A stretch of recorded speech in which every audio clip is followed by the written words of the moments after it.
Hi అండి. ఉగాది పండగ రోజైతే బొబ్బట్లు ప్రిపేర్ చేశాను.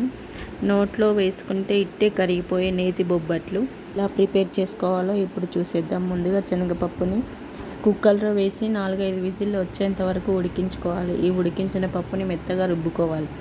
ఇప్పుడు ఇందులో బెల్లం వేసుకొని ఉడికించుకోవాలి. బెల్లం వేసుకొని ఉడికించుకున్న తర్వాత ఇందులో కొంచెం యాలకుల పొడి, కొంచెం నెయ్యి వేసి కలపాలి. ఇప్పుడు మనకి పూర్ణం పర్ఫెక్ట్గా రెడీ అయిపోతుంది. బొబ్బట్లు అయితే నేను గోధుమ పిండితోనే చేశాను. గోధుమ పిండిలో కొంచెం నూనె, కొంచెం ఉప్పు వేసి కలుపుకొని అందులో కొన్ని నీళ్లు పోసుకుంటూ మెత్తగా ఒక ముద్దలాగా ప్రిపేర్ చేసుకొని పెట్టుకోవాలి. ఇప్పుడు కొంచెం పిండిని తీసుకొని అందులో పూర్ణాన్ని పెట్టి మొత్తం ఫిల్ చేసేయాలి. ఫిల్ చేసిన తర్వాత ఒక్కొక్క కవర్ పైన వేసి బొబ్బట్లలాగా మొత్తం స్ప్రెడ్ చేసేసుకోవాలి. చేసుకున్న తర్వాత మంచిగా తీసి పెనం పైన వేసి కొంచెం నెయ్యి వేసుకుంటూ రెండు వైపులా అటు ఇటు కాల్చుకోవాలి. కాల్చుకున్న తర్వాత ఎంతో టేస్టీగా ఉండే బొబ్బట్టు మనకు రెడీ అయిపోయినట్టే. దాన్ని ప్లేట్లోకి తీసుకొని కొంచెం నెయ్యి వేసుకొని తింటుంటే ఇట్లే నోట్లో కరిగిపోతాయి.